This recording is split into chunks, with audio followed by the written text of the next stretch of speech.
Good morning, my dear guys. Today we shall discuss about what the steps has been taken for the formation of a special province, Odisha as a state. In the last class, we have discussed the causes responsible for the formation of special province, Odisha as a special province. Anyhow, in the beginning, we have discussed the different things. आमने आज उत्कल स्वतंत्र प्रदेश किपरि गठन करागला आ सेठी पय ग्रहण करा जायथिया पदक्षेप गुडी काम माने आलोचना करिबा जदि if you have come first time in my channel, please subscribe it and share it, and you follow my channel daily. Pay undivided attention to my classes. आज आमने देखिबा स्वतंत्र उत्कल प्रदेश गठन करिया पय कोन कोन पदक्षेप निया जायथिला ता पूर्व हम देखिछु जे स्वतंत्र उत्कल प्रदेश गठन पय ओडिशावासी मानक अपेक्षा करिया को पड़िथिला 50 वर्ष धरि एहा एक आकस्मिक घटना नथिला एथि पय बहु अनुष्ठान बुद्धिजीवी जननायक मानकर अवदान थिला यथेष्ट आउ तेनु सेथि पय अनेक कारण मध्य दाई से भितर माने देखुछु जे सेही समय जोगाजोग व्यवस्था थिला शिक्षानुष्ठान गुडी को प्रतिष्ठा हेतिला बहु राजा जमीदार मानक द्वारा बधान्य व्यक्ति मानक द्वारा सरकार बा ब्रिटिश सरकार द्वारा शिक्षानुष्ठान गुडी को प्रतिष्ठा हेतिला एवं सेठारे ओडिया भाषा रे शिक्षा दिया जाउथिला एहा गुटी मुख्य कारण थिला आ सेही समय विभिन्न पत्र पत्रिका मान प्रकाशन पाइथिला छापाखानार प्रतिष्ठा होइथिला ताहा हम माने गत क्लास रे देखिछु आ जे स्वतंत्र उत्कल प्रदेश गठन पय कारण सहित विभिन्न गुडा लास्ट क्लास में आलोचना करिछु आज हम माने आलोचना करिबा स्वतंत्र उत्कल प्रदेश गठन पय ग्रहण करा जायथिया पदक्षेप कोन कोन सब पदक्षेप ग्रहण करा जायथिला फर्स्ट एला प्रथम हम देखिबा गोटिए घटना विशेष करी सहाय होइथिला स्वतंत्र उत्कल प्रदेश गठन पय 1866 रे देखा जायथिबा दुर्भिक्ष 1866 मसिया रे देखा जायथिबा दुर्भिक्ष ता परोक्ष भाव रे स्वतंत्र उत्कल प्रदेश गठन पय सहायक होइथिला जदिबा ओडिया वासी माननकु नाही नथिबा कष्ट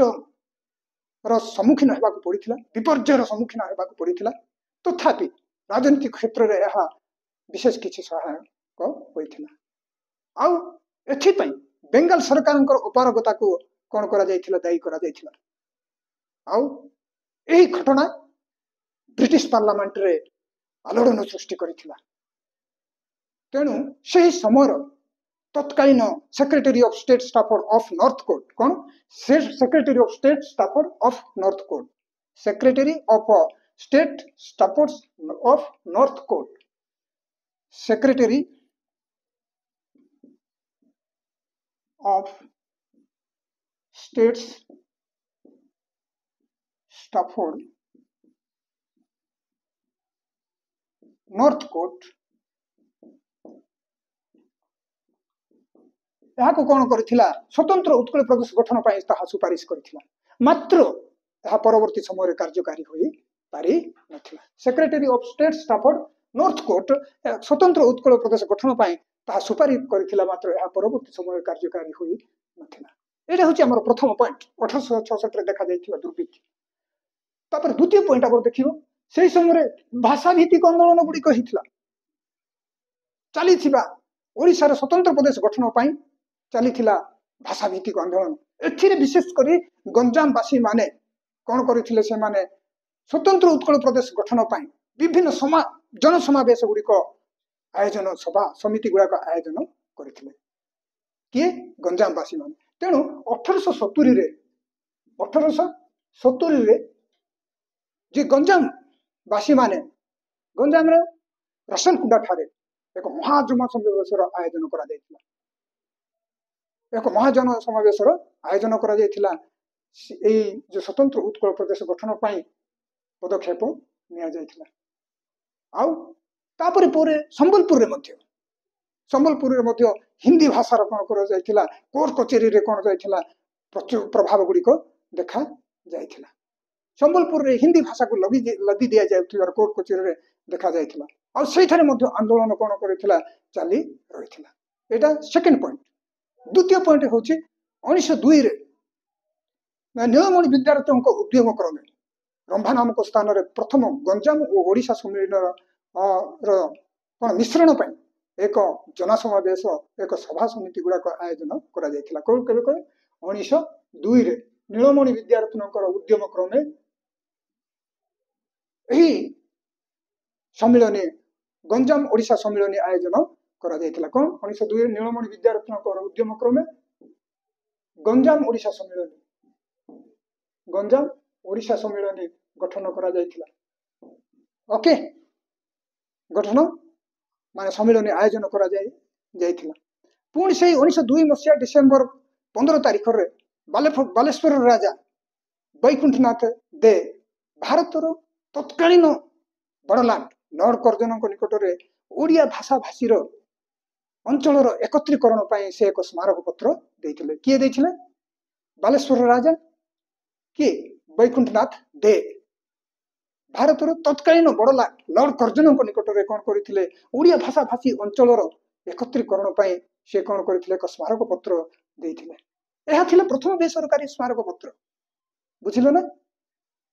आम नीलमणि विद्यार्थी जो रंभा नामक स्थान रे जो गंजाम ओडिया माने ओडिशा सम्मेलन आयोजन करा जायतिला पुणी डिसेम्बर 15 रे बालेश्वर राजा वैकुंठनाथ दे भारतर तत्कालीन बड़लाट लॉर्ड कर्जन निकट में ओडिया भाषा भाषी अंचल एकत्रीकरण पर एक स्मारक पत्र से कौन करते पठाई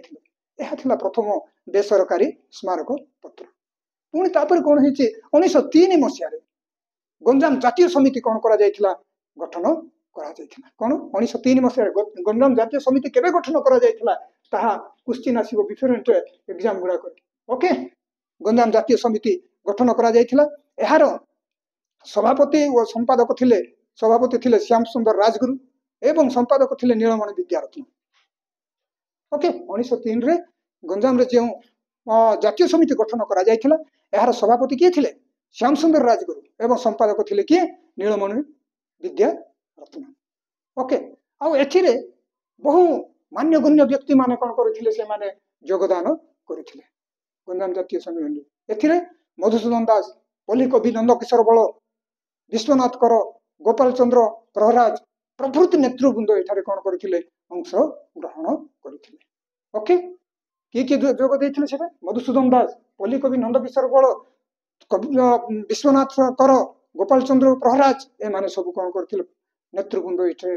कौन करथिले अंश ग्रहण करथिले तेबे आमे तापरे देखिबा स्वतंत्र उत्कल प्रदेश गठन रे जो आंदोलन गुडा हेतिला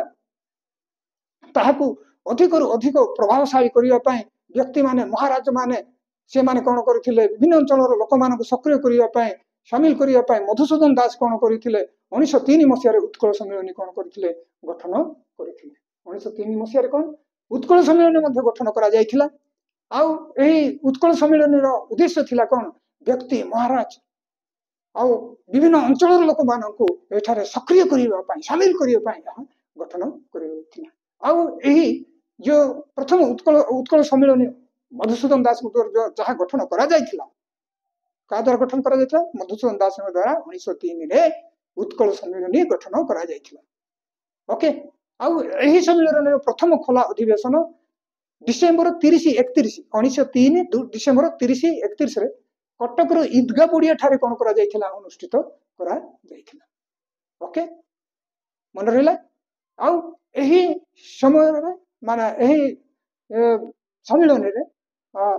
राजा कृष्णचंद्र देव मध्य कोन होइथिले शामिल होइथिले आउ पौरोहित्य करिथिले आउ के राजा कृष्णचंद्र देव आउ एथिरे गौरशंकर राय गोपबंधु दास खलिकोटर राजा हरिहर मर्दराज मधुसूदन दास एमान सब कौन एठारे जोग देथिले जेतु मधुसूदन दास निजे हाको माने गठन करिथिले आउ एही सम्मेलन रे से गुटे गीत गाइथिले कि मधुसूदन दास कौन गीत गाइथिले एही सम्मेलन जाति प्राण सिंधु एही सम्मेलन जाति प्राण सिंधु कोटि प्राण बिंदु धरे एही सम्मेलन जाति प्राण सिंधु कोटि प्राण बिंदु धरे तोर तोर प्राण बिंदु मिसाई दे भाई डेई पड़ी सिंधु नीरे तोर प्राण बिंदु मिसाई दे भाई ଡେଇଁ ପଡ଼ି ସିନ୍ଧୁ नीरे आउ थे कहूँ से कौन गाई यही सम्मिलनी जाति प्राण सिंधु कोटि प्राण बिंदु धरे तोर प्राण बिंदु मिसाई दे भाई डेई पड़ी सिंधु नीरे केते उत्साहजनक यह ओके तेणु प्रिय स्टूडेंट्स ये गोटे गोटे कर 1866 मसीहा 1902 1870 1903 ये घटनानुक्रम यहाँ मन रखे तेबे आम बर्तमान देखा यहाँ कौन होता बड़ यापर बड़ लाट लॉर्ड कर्जन निकट में मधुसूदन दास वो अन्य ओडिया माने एक भाषा भित्तिक माने भाषा भाषी माने कौन करते से माने मधुसूदन दास एपरी माने गोटे दाबी उपस्थापन करते किए किए मधुसूदन दास एवं अन्य ओडिया भाषा भाषी अंचल मान्यगण्य व्यक्ति माने एपरी से माने कौन करते दाबी उपस्थापन करते जहाँ फल 1905 मसीह संबलपुर कौन है ओडिशा सहित मिश्रण करा प्रथम मिश्रण प्रथम माने कृतकार्य कामटा थिला क्रमे क्रमे स्वतंत्र उत्कल प्रदेश गठन पाई माने अधिक रु अधिक जागरण सृष्टि है फल 1912 खलिकोटर ठारे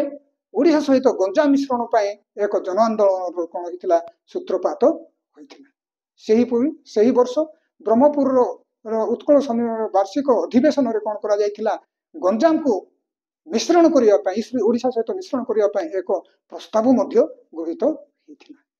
ओके 1912 मसीह खलिकोट ठारे ओडिशा सहित गंजाम मिश्रण पाई एक जन आंदोलन सूत्रपात होता से वर्ष ब्रह्मपुर उत्कल सम्मेलन वार्षिक अधिवेशन रे कौन होता गंजाम मिश्रण पाई एक प्रस्ताव गृहीत होता मात्र इंग्रेज सरकार यार कौन से प्रतिकार कले ना बरं कौन कले से 1911 मसीह बंग विभाजन को प्रत्याहार करने समय कौन कले 1911 मसीह बंग विभाजन को प्रत्याहार करने समय ओडिशा को बेंगल प्रेसिडेंसी रे नहीं बिहार सहित संलग्न कराइले बुझिल ना बरं से कौन 1911 मसीह बंग विभाजन को प्रत्याहार करने समय ओडिशा को बेंगल प्रेसिडेंसी रे जाइए कौन कले बिहार सहित संलग्न कले जहाँ फल कौन है 1912 मसीहा अगस्ट 1 तारीख दिन कौन बिहार ओडिशा नाम एक स्वतंत्र प्रदेश से गठन कले ओके 1912 मसीहा अगस्ट 1 तारीख दिन बिहार ओडिशा नामक एक स्वतंत्र प्रदेश कौन करागला ओडिशा सहित को बिहार सहित मिसेक स्वतंत्र प्रदेश गठन करागला आउ ताहा बिहार ओडिशा प्रदेश बोली नामकरण करागला किंतु उक्त पदक्षेप इंग्लिश सरकार मानकर एक विवेकानुमोदित पदक्षेप नथिला कारण तत्कालीन वाइसरॉय लॉर्ड कर्जन से कौन कले लॉर्ड सभा ठारे से कौन अंश ग्रहण करी से निजर मंतव्य देथिले कौन से मंतव्य देथिले जे से कहिथिले जे ओडिशा एवं बिहार मध्य कौन सी भाषागत सामंजस्य न थाई नद नदी द्वारा यह विच्छिन्न हेकी हेबा फल कौन है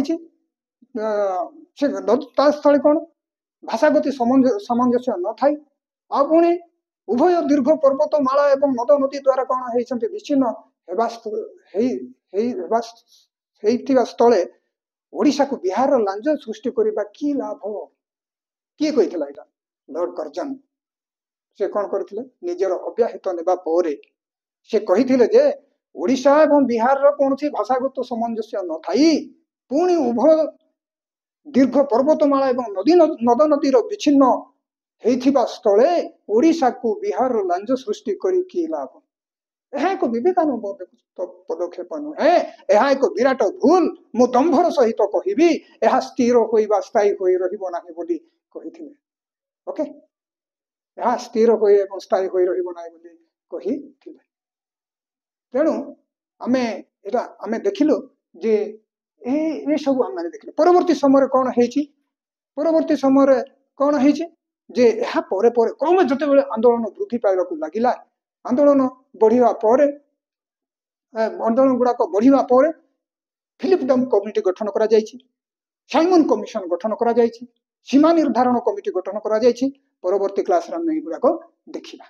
ଓକେ, ତାପରେ ସ୍ୱତନ୍ତ୍ର ଉତ୍କଳ ପ୍ରଦେଶ କିପରି ଗଠନ ହେଲା ତାହା ଆମମାନେ ଦେଖିବା। ଆମମାନେ ଏତିକି ପର୍ଯ୍ୟନ୍ତ ମନେ ରଖିବା ଯେ ସ୍ୱତନ୍ତ୍ର ଉତ୍କଳ ପ୍ରଦେଶ ଗଠନ ପାଇଁ ଗ୍ରହଣ କରାଯାଇଥିବା ପଦକ୍ଷେପ ଗୋଟିଏ ପରେ ଗୋଟିଏ ଆମେ ଦେଖିଲୁ। 1866ରେ ଦୁର୍ଭିକ୍ଷ ଗୁଡ଼ିକ, ଆଉ ଯେଉଁ ସବୁ ସଭା ସମିତି ଗୁଡ଼ାକ ଆୟୋଜନ କରାଯାଇଥିଲା, ଗଞ୍ଜାମବାସୀ ମାନେ ବିଶେଷ କରି ସେମାନେ କ'ଣ କରୁଥିଲେ, ସେମାନେ ସଭା ସମିତି ଗୁଡ଼ାକ ଆୟୋଜନ କରିଥିଲେ। ଗଞ୍ଜାମର ରସଲକୁଣ୍ଡା ଠାରେ ତାହା ସଭା ସମିତି ଗୁଡ଼ାକ ଆୟୋଜନ କରାଯାଇଥିଲା। ପୁଣି ଉତ୍କଳ ସମ୍ମିଳନୀ ଗଠନ କରାଯାଇଥିଲା। ସମ୍ବଲପୁରକୁ କିପରି ଭାବରେ ମାନେ ଦାବି ଉପସ୍ଥାପନ କରିବା ପରେ କିପରି ସମ୍ବଲପୁର ପ୍ରଥମେ ମିଶ୍ରଣ ହୋଇଥିଲା। ତାପରେ କ'ଣ ହେଇଛି ଯେ ବିହାରକୁ ଓଡ଼ିଶା ସହିତ ସଂଲଗ୍ନ କରାଯାଇଅଛି। କିନ୍ତୁ ଲର୍ଡ କର୍ଜନ ନିଜର ଅବ୍ୟାହତି ନେବା ପରେ ସେ ଲର୍ଡ ସଭା ଠାରେ ସେ କହୁଛନ୍ତି ଯେ ଏହା ଏକ ବିବେକାନୁମୋଦିତ ପଦକ୍ଷେପ ନୁହେଁ ବୋଲି। ତେଣୁ ଡିୟର ଷ୍ଟୁଡେଣ୍ଟସ୍, ଆଉ ପୁନର୍ବାର ମୁଁ ରିପିଟ୍ କରିବାକୁ ଚାହୁଁନାହିଁ, ଏହା ଭଲରେ ଶୁଣିଲ ଆଉ ବାରମ୍ବାର ଏଟା ଦେଖିବା ଫଳରେ ନିଶ୍ଚୟ ମନେ ରହିବ। Thank you very much. We shall discuss in the next class. If you have come to first time in my channel, please subscribe it and share it. Okay, thank you. We shall meet in the next class.